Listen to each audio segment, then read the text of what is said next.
Oke, bismillah. Assalamualaikum warahmatullahi wabarakatuh.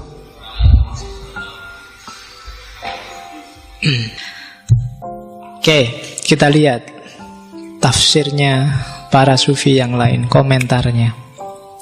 Katanya Ghazali, perkataannya Al-Hallaj itu karena sudah saking cintanya pada Allah. Cinta itu kalau sudah sangat mendalam, antara pecinta dan yang dicintai itu pasti jadi satu. Ya, kapan-kapan kita bikin sesi filsafat cinta. Ya, syaratnya yang jomblo sudah harus punya pacar. Yo, ngapain belajar filsafat cinta mau si jomblo? Jadi kalau cinta sudah sangat mendalam itu jadi satu, keluar satu kata, engkaulah satu-satunya, engkaulah hidupku, kan gitu kamu lagu-lagu itu kan, engkaulah segalanya, kan selalu begitu. Dan itu normal katanya Ghazali. Orang satu-satunya, dan memang jatuh cinta paling tinggi kan pada Allah. Berarti makomnya Al-Hallaj memang dia jatuh cinta yang paling tinggi. Terus ada lagi Attar, Fariduddin Attar itu yang nulis Mantiqut Thair, yang nulis Tadhkiratul Auliya. Katanya Attar, orang Islam ini kok aneh ya. Wong ada manusia jelas sufi, makomnya puncak, bilang anak al-haq kok dianggap salah. Sementara Al-Quran itu kan ada ketika Nabi Musa nyari Allah, terus ada naik ke atas gunung, ada semak-semak kebakar yang bilang akulah Allah. Maka komentarnya Attar, saya heran kita bisa menerima ada semak belukar terbakar yang bilang aku Allah. Dan terus kita percaya, wong di Quran bilang gitu memang. Tapi ucapannya Al-Hallaj yang wali kok tidak kita terima. Kenapa kamu percaya bahwa semak ini bilang anak Allah? Karena kamu percaya bahwa Allah tajalli di situ. Lawong pada semak-semak aja bisa, apalagi pada manusia. Itu maunya Attar. Jadi sangat mungkin, gak masalah. Kamu jadi juru bicaranya Allah itu kan bukan sesuatu yang luar biasa. Kiai-kiai, ustadz-ustadz kan tiap hari begitu.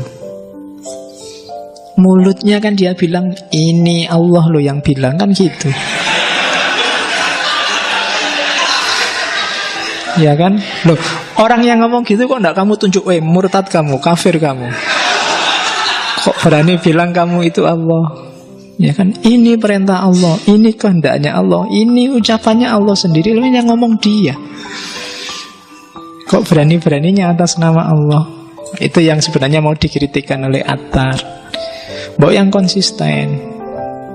Wong yo semak-semak kita percaya. Ada orang ngamuk bawa pentung bilang ini perintahnya Allah, kita percaya. Kok Al-Hallaj bilang kita anggap murtad. Nah, itu komentarnya Attar. Ada lagi komentarnya Sirhindi, Ahmad Sirhindi. Ini mursyidnya Tharekat Naqsabandiyah dari India. Dia digelari wali abad milenium kedua. Dia lahir, saya lupa, sekitar tahun 500-an. Menjelajahi banyak sekali torekot, meskipun jatuhnya terakhir di Naqsabandiyah.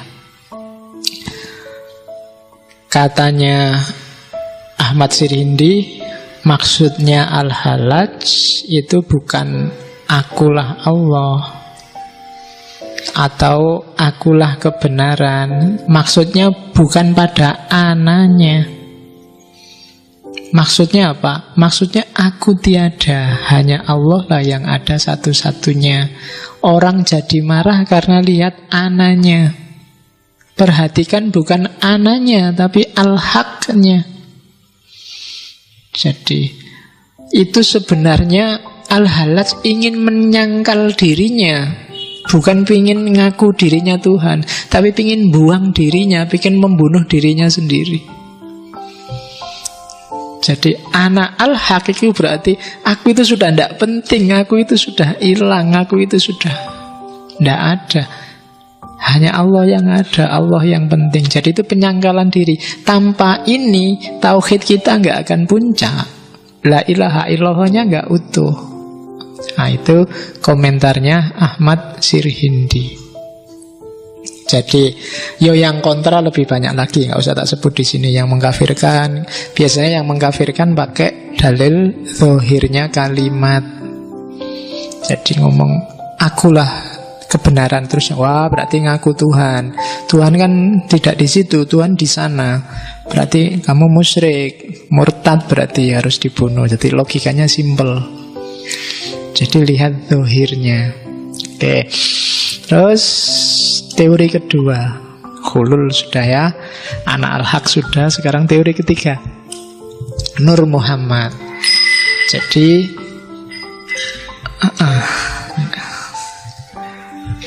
enggak apa-apa itu. Di situ ada Allah mengingatkan biar kamu nggak ngantuk. Karena ini kalau sambil ngantuk bisa gawat. Kan ada cerita kalau wayang itu waktunya ajaran paling penting, kok ngantuk, ilmunya setengah. Begitu setengah, waktunya perang kalah. Kayak ceritanya anaknya Abimanyu kan gitu. Anaknya Arjuna itu kan namanya Abimanyu. Bapaknya ngajari teori perang waktu dia dalam kandungan. Jadi diajari teori perang, kok dilalah dapat separuh, ibunya ketiduran. Nah, begitu lahir dia ngerti segala teori perang cuma setengah. Jadi terakhir waktu ada strategi apa, pokoknya dia bilang saya bisa masuk tapi tidak bisa keluar.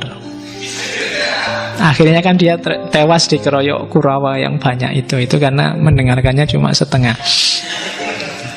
Jadi kamu tidak boleh ngantuk. Kalau filosof barat boleh ngantuk, kalau ini tidak boleh. Kalau setengah kalau setengah gawat, nanti kamu ceritanya setengah.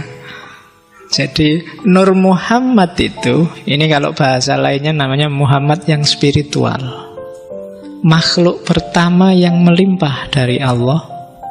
Ya disebutnya Muhammad oleh para wali, cahaya Muhammad. Dan inilah sumber segala pengetahuan, sumber segala makrifat, sumbernya cahaya yang melimpah. Dalam diri setiap makhluk ada kandungan nurnya masing-masing. Semakin dia jauh dari pusatnya cahaya, ya semakin redup sinarnya. Jadi sinar ini namanya Nur Muhammad. Cahaya ini diwarisi para nabi, dibawa para wali, dilanjutkan para ulama. Dalam dirimu juga ada, cuma intensitasnya mungkin tidak besar. Ya besarkan sendiri. Dengan cara apa? Mendekati cahaya. Bahkan kalau kamu bisa bersatu dengan Nur Muhammad, disitulah kamu mengalami hulul. Karena tidak mungkin kamu mencapai Nur Muhammad kalau masih terkungkung oleh nasut, sifat kemanusiaan. Jadi cahaya yang tadi Allah bilang wa nafakha fihi min ruhi dalam dirimu, wujudnya apa? Nur Muhammad. Yang inilah nanti ketika dia hidup, dia kompatibel sama Allah sehingga Allah bisa masuk ketika dia hidup dalam dirimu. Nah, jadi ini yang dibawa oleh para nabi. Para nabi nurnya pasti besar, diwaris-wariskan terus dari para nabi, terakhir Nabi Muhammad. Nah, Nur Muhammad ini sifatnya sangat spiritual. Oleh karena itu katanya Ibnu Arabi, manifestasi dari Nur Muhammad sebenarnya yang lebih sempurna ada pada Nabi Isa. Jadi Nabi Isa itu cara hidupnya kan sufi 100%. Jadi kemarin diulang lagi ya waktu ke sesinya Isa. Jadi dia mulai gaya hidup, ajaran, sampai macam-macam pernik-pernik hidupnya itu kan sufi. Maka katanya Ibnu Arabi, contoh idealnya Nur Muhammad itu Nabi Isa. Kok bukan Nabi Muhammad? Enggak. Katanya Halaj, Nabi Muhammad itu paling bagus karena dia bisa kombinasi dan bolak-balik antara sisi kemanusiaan, sisi ketuhanan demi umatnya. Jadi semua digarap oleh Nabi Muhammad karena dia menyempurnakan semuanya. Tapi khusus untuk yang manifestasi Nur Muhammad yang 100%, katanya Halaj itu Nabi Isa. Ya ndak enaknya yang ini ya dunianya dunia batin semua. Nur Muhammad itu kan memang sifatnya spiritual. Spiritualitasnya sangat tinggi pasti orang yang semakin punya Nur Muhammad dalam dirinya. Para wali itu pasti besar nurnya. Nah, Nabi Muhammad juga paling besar, tapi dia juga turun kembali ke dunia, kemudian ngopeni umatnya, kadang-kadang harus ngurusi politik, jadi dimaksimalkan semuanya. Tapi kalau Isa ini batinnya saja, maka idolanya Al-Hallaj itu Nabi Isa untuk urusan Nur Muhammad. Meskipun namanya sebenarnya nama Muhammad. Nah, ini termasuk yang kamu ulang di rekaman. Jadi Nabi Isa itu rela mengorbankan diri demi cinta, hidup dalam nilai-nilai kesufian total. Oke, jadi kalau hidupmu ingin mencapai hulul tadi, mencapai puncak pengalaman ketuhanan, jangkaulah Nur Muhammad. Tadi saya bilang kan, ilmu itu cahaya, hidupmu itu dituntun oleh cahaya. Cahaya itu nanti puncaknya ya Nur Muhammad. Jadi kayak gini loh, kalau kamu ikuti kebenaran, kamu akan selangkah lebih dekat dengan Nur Muhammad. Dekat dengan Nur Muhammad berarti semakin dekat sama Allah, karena dia limpahan pertama dari Allah. Ilmumu tambah lagi, kamu semakin dekat lagi. Ilmumu tambah lagi, semakin dekat lagi. Di puncak keilmuan, itu yang namanya ma'rifat, kamu akan bersatu dengan Nur Muhammad. Itulah nanti Allah akan hulul, akan halal, akan menempat dalam dirimu. Nah, itu maunya Al-Hallaj. Jadi untuk jadi orang baik, syaratnya ilmunya harus tambah. Cahayamu akan semakin banyak. Semakin banyak ilmu, derajat. Makanya Allah bilang derajatmu akan semakin tinggi, karena nurmu semakin banyak, cahayamu. Jadi tidak usah milih-milih, kalau ilmu perbanyak aja, dan nyari ilmu yang bikin kamu semakin dekat sama Allah. Jangan nyari ilmu yang bikin kamu menjauh dari Allah. Sekarang kan banyak pengetahuan yang sebenarnya itu tidak penting, kamu tidak harus tahu, tapi kamu maksain tahu sehingga bikin kamu jauh sama Allah. Ya kamu sendiri bisa milah mana pengetahuan yang bikin kamu semakin jauh sama Allah. Ya di WA kan banyak kadang-kadang. Oke.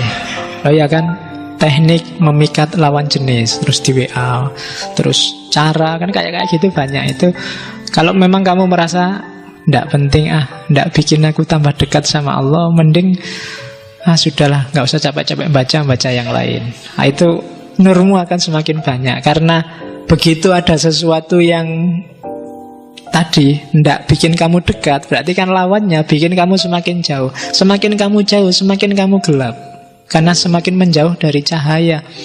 Semakin kamu gelap, semakin kamu nggak ngerti di depanmu ini mikrofon apa laptop. Maka yang benar, yang salah kamu anggap benar, bisa benar kamu anggap salah. Itu nanti arahnya ke takholak bi ahlakillah, arahnya ke moral. Oke, jadi itu teori Nur Muhammad. Dan hampir semua sufi, baik yang wahdatul wujud, hulul ittihad, jatuhnya pada wahdatul adyan. Agama-agama itu hanya cara setiap orang untuk ketemu Tuhannya. Jadi dia tidak utama dan yang pertama. Kita lihat langsung puisinya ya. Tafakkartu fil adyani jadda tahakkukin fa'alfaituha aslan lahu sa'ban jamma fala tatlubanna lil mar'i dinan fa innahu yashuddu anil aslil wasik wa innama yutolibuhu aslun yu'baru indahu jami'al ma'ali wal ma'ani fayufhima. Sesungguhnya aku telah merenung tentang agama-agama, aku temukan satu akar yang begitu banyak cabang. Jangan kau paksa orang memeluk satu agama, karena akan memalingkannya dari akarnya yang menghunjam tanah. Biarlah dia mencari akarnya, akar itu akan menyingkap seluruh keanggunan dan sejuta makna. Lalu dia akan memahaminya. Balik ke sini. Katanya Al-Hallaj, agama itu skenarionya Allah. Kalian sudah diskenario untuk jadi Muslim. Yang lain memang diskenario Allah untuk jadi Kristen. Maka jangan maksa orang pindah agama seolah-olah kamu harus bebas mikir ya pindah agama. Padahal kamu sendiri gak bebas. Kamu dulu jadi Islam kan ya karena bapakmu Islam, lahir di lingkungan umat Islam. Yang Kristen juga begitu, yang Hindu juga begitu. Itu sudah skenarionya Allah, katanya Al-Hallaj. Jangan maksa-maksa orang pindah agama. Dia akan kehilangan akarnya. Dia akan lepas dari hikmah yang sudah dijalin sejak dia kecil. Biarkan aja di situ, pada puncaknya semua akan bertemu. Ketika orang pindah agama, itu kan kayak orang ngulang lagi prosesnya dari nol. Spiritualitasnya jadi netral lagi. Nah, itu wejangannya Al-Hallaj. Jadi nanti mirip Ibnu Arabi juga begitu, Rumi dengan cintanya juga begitu. Jadi sudahlah kamu jadi Muslim, ya sudah. Nikmati di situ, perdalam di situ. Nggak usah marah-marah maksa orang masuk Islam. Biar aja yang Kristen, biar aja yang Hindu, akarnya nanti sama. Itu yang disebut wahdatul adyan. Setiap agama sama tapi tidak usah dibahas. Jalani aja sesuai agamamu masing-masing. Kalau dibahas nanti mesti gegeran. Terus kamu marah-marah, ya enggak, ya Islam yang paling benar. Iya, Islam paling benar, makanya jadi Islam yang benar, kan gitu aja. Jadi tidak harus rame, tidak harus ngotot. Jalankan aja sesuai akarmu masing-masing. Itu skenarionya Allah. Terus ini yang kontroversial. Tafsirnya Al-Hallaj terhadap iblis dan Fir'aun. Jadi katanya Al-Hallaj ini potongan. Di depannya panjang tentang iblis dan Fir'aun. Jadi maka iblis dan Fir'aun adalah sahabat dan guruku, dan dengan mereka aku menemukan jalanku. Oh, ini hati-hati, kamu gak boleh jadi bahan khutbah Jumat ini. Bisa tawuran orang-orang. Jadi di Tawasin itu dia bilang iblis itu simbol keteguhan tauhid yang luar biasa. Malaikat aja disuruh sujud pada yang selain Allah mau semuanya. Iblis yang tidak mau, karena dia tidak mau aku sujud pada yang selain Allah. Hanya Allah, hanya pada Allah aku mau sujud. Selain Allah tidak. Yo, di situ masuk akal. Cuma nanti Al-Hallaj sendiri bantah itu di puisinya. Jadi yang kedua, iblis ini termasuk Fir'aun, ini sudah diskenario oleh Allah. Untuk apa? Untuk pelajaran bagi yang lain. Makanya sahabat dan guruku. Kalau membaca ceritanya Fir'aun terus kamu hanya dapat marah-marahnya, nggak dapat hikmah dan pelajarannya, itu sia-sia Allah ngasih ibrah Fir'aun. Jadi belajarlah dari iblis, belajarlah dari Fir'aun. Kalau kamu belajarnya cuma dari ustadz-ustadz yang di TV, iya, dapatnya cuma iklan. Jadi, loh iya kan, belajar, ya kan, ketauhidannya iblis, bagaimana ikhlasnya iblis, dia disuruh menyusahkan manusia sampai akhir zaman, dicaci maki setiap orang setiap hari entah berapa kali. Loh, itu kan patuh luar biasa perintahnya pada perintahnya Allah. Di sisi itunya, meskipun itu kan berat loh, luar biasa, sengsara itu, disuruh sampai kiamat pokoknya kamu dapat kerjaan menyesatkan orang. Loh, itu kan berat loh dibandingkan berbuat baiklah, itu gampang, tapi disuruh berbuat jahat. Awas kalau kamu nggak jahat sampai akhir zaman loh. Loh, itu ya berat loh itu. Dari asalnya malaikat disuruh jadi jahat sampai akhir zaman itu berat. Tapi karena Allah yang nyuruh, ya ayo. Itu di sisi itunya. Katanya Al-Hallaj, ya di situ Iblis harus jadi guru bagimu. Ya segala hal sebenarnya kan harus kamu jadikan guru. Kamu ambil hikmah, kamu ambil pelajarannya. Termasuk dari iblis, dari Fir'aun, dari PKI, dari apa. Banyak pelajaran yang bisa kamu ambil. Oke, meskipun kemudian ada cerita. Jadi waktu dia mau dieksekusi, Al-Halaj sendiri cerita. Jadi waktu dia mau digantung, iblis itu datang. Katanya iblis, kok ndak adil ya? Sebenarnya engkau kan kayak aku. Engkau bilang ana al-haq, aku juga bilang aku satu-satunya kebenaran. Kan sama. Lah kok kamu disayangi Allah, aku enggak?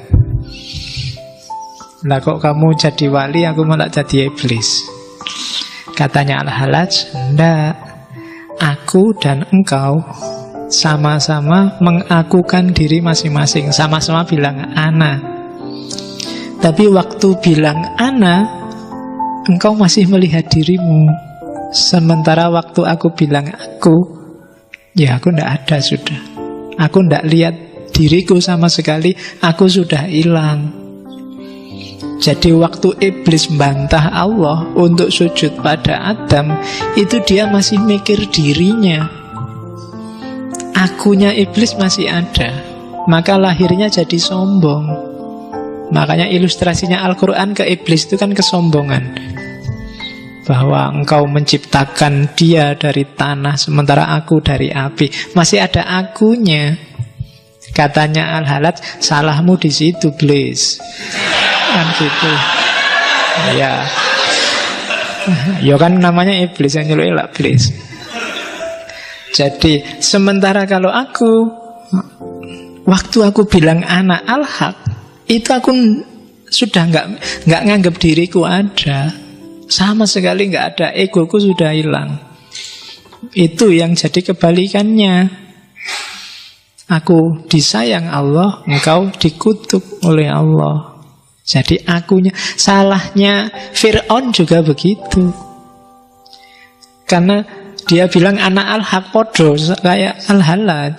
Dia bilang aku Tuhan kan, mirip-mirip aja kayak Al-Halaj. Tapi akunya kelihatan, egonya yang akunya lebih besar, bukan Tuhannya, bukan al-haqnya. Kebalikannya Al-Halaj. Begitu dia bilang anak al-haq, anaknya sudah nggak ada, Al-Halajnya nggak ada, yang ada tinggal Tuhannya. Nah itu problemnya di situ, katanya Al-Halaj. Jadi sebelum dia dieksekusi, dia masih ngobrol dulu sama iblis. Ya, saat mau digantung. Karena ada banyak cerita ketika itu kan saya bilang tadi, dia nunggu 1 hari, dia dieksekusinya lama, dirajam. Itu beberapa momen dia sempat dialog sama sahabat-sahabatnya, termasuk para sufi. Oke, bahkan gurunya sendiri Junaid mengingatkan, Al-Halaj, mbok agak kompromi dikit lah, jangan kaku-kaku. Kalau kamu kaku, nasibnya kayak Sokrates kemarin, akhirnya kamu dieksekusi loh. Tapi Al-Halaj sudah membayangkan resiko itu. Maka dia bilang, wa in kutiltu au sulibtu au kutiat yadaya warijlaya lama roja'tu andakwaya. Meskipun aku dibunuh atau disalib atau dipotong-potong kedua tanganku dan kakiku, aku tidak akan mundur dari yang aku dakwahkan. Nah, kalimatnya itu pas, karena pada akhirnya dia juga dibunuh, juga disalib, juga dipotong-potong tangan dan kakinya. Karena memang dia mungkin sudah membayangkan ceritanya akan seperti itu.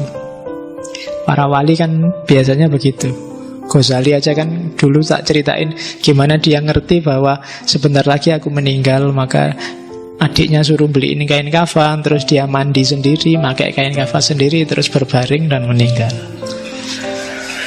Loh ya, kalau iya, Ghazali itu begitu meninggalnya. Jadi dia sudah siap-siap ngerti, sudah mau dipanggil. Oke. Kalau di Jawa kemarin kan ada Ronggo Warsito yang bisa meramal pas kapan dia meninggal. Oke, ini kalimat terakhir yang tadi tak ceritain, waktu dia lidahnya mau dipotong. Jadi dia bilang, ya Tuhan, lihatlah hamba-hambamu yang telah berkumpul. Mereka menginginkan kematian demi membela-Mu dan untuk lebih dekat denganmu. Itu kan orang-orang bilangnya kan memang membela Allah, membela Islam. Maka ya Tuhan, ampuni dan kasihi mereka. Mereka itu tidak tahu apa-apa. Andai saja Engkau menyingkapkan tirai wajah-Mu sebagaimana Engkau singkapkan kepadaku, niscaya mereka tak akan melakukan ini padaku.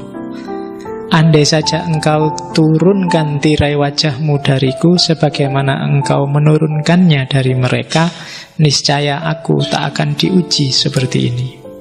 Jadi waktu terakhir sudah berdarah-darah, sudah tinggal badannya sama kepalanya saja, mau dipotong lidahnya, dia masih berdoa pada yang menyiksa dia. Padahal ceritanya kalau Al-Hallaj mau, itu dia bisa aja keluar penjara lari. Kan ada ceritanya 3 hari di penjara. Hari pertama sipirnya lihat, loh ini kok Al-Hallaj hilang. Hari pertama ada, hari kedua Al-Hallaj kok hilang. Hari ketiga, loh penjara sama Al-Hallajnya hilang. Ya, ada cerita begitu. Terus waktu ditanya sama, kok bisa kayak gitu loh. Hari kedua saya keluar ketemu sama Allah, maka aku tidak ada di penjara. Hari ketiga Allah yang datang ke sini, maka penjara sama akunya nggak kelihatan. Jadi jawabannya adalah gitu. Dan waktu terakhir mau dieksekusi itu, dia bisa melepaskan teman-temannya sak penjara, dibebaskan semua sama Al-Hallaj. Jadi dia cuma nunjuk itu, terus terbuka semua pintu penjara, silahkan kalian keluar, dan dia sendiri nunggu di dalam. Sipirnya herannya bukan kenapa kok bisa membebaskan, karena semua orang sudah tahu karomahnya Al-Hallaj. Cuma kok sampean gak ikut lari sekalian, saya itu beban loh menjara sampean itu. Jadi iya, kalau gak disuruh oleh raja, dia sebenarnya maunya dibebaskan aja. Tapi ya Al-Hallaj bilang, ya sudah skenario-nya seperti ini. Jadi nanti hikmahnya akan ketemu di belakang, dia harus dieksekusi memang. Sama kayak Sokrates kemarin. Kalau dia lari dan pilih hidup enak, ya pengaruh ajarannya nggak akan sedahsyat sekarang. Nah, itu Al-Hallaj.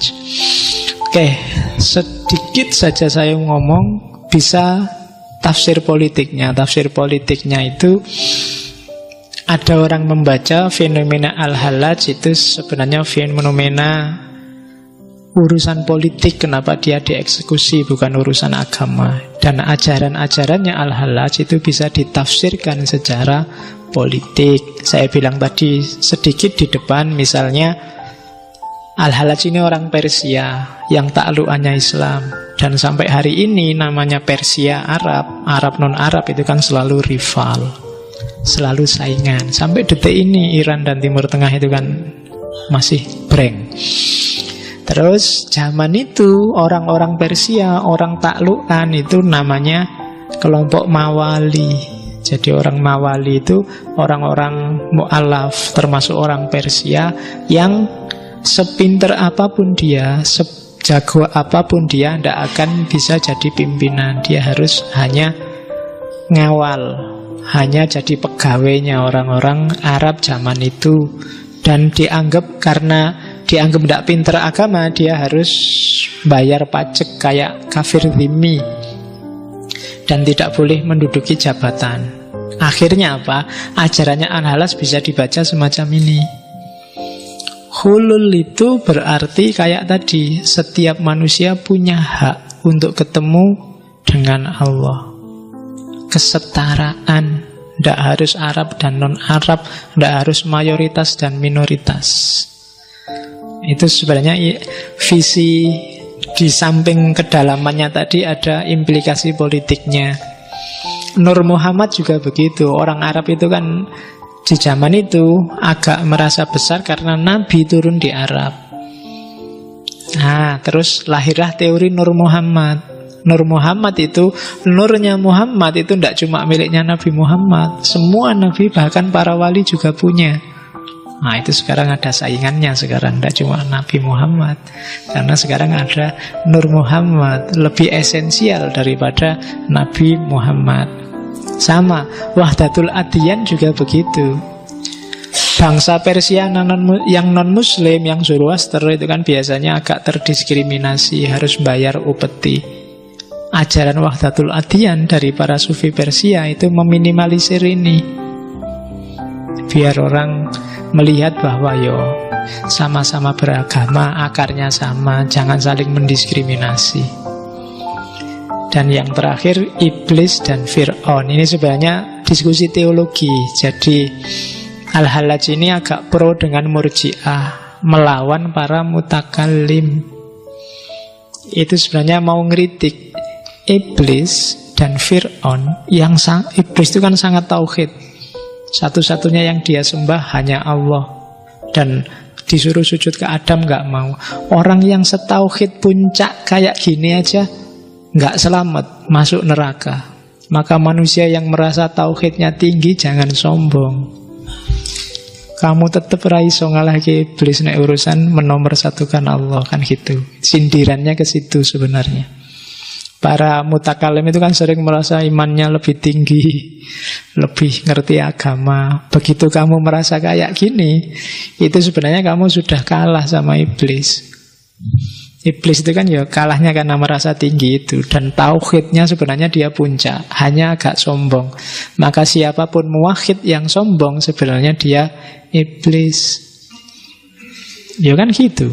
Orang yang mengklaim dirinya beriman, bertauhid, tapi sombong, pokoknya Allah nomor satu, bela Allah, bela Islam, tapi sombong, maka dia sebenarnya tipenya tipe kamu yang ngomong, bukan aku. Oke, itu kritiknya Al-Hallaj. Itu kalau dibaca secara politik. Cuma yang terakhir ini, yang politik ini yang bisa kita diskusikan panjang. Silahkan buka forum sendiri untuk bahas ini. Oke, alhamdulillah sudah selesai dengan Al-Hallaj. Minggu depan kita lanjutkan dengan muridnya Syekh Siti Jenar. Bukan muridnya, penerus ajarannya di Jawa. Insya Allah kita ketemu minggu depan. Kurang lebihnya mohon maaf. Wallahul muwafiq, wallahu a'lam bissawab. Wassalamualaikum warahmatullahi wabarakatuh.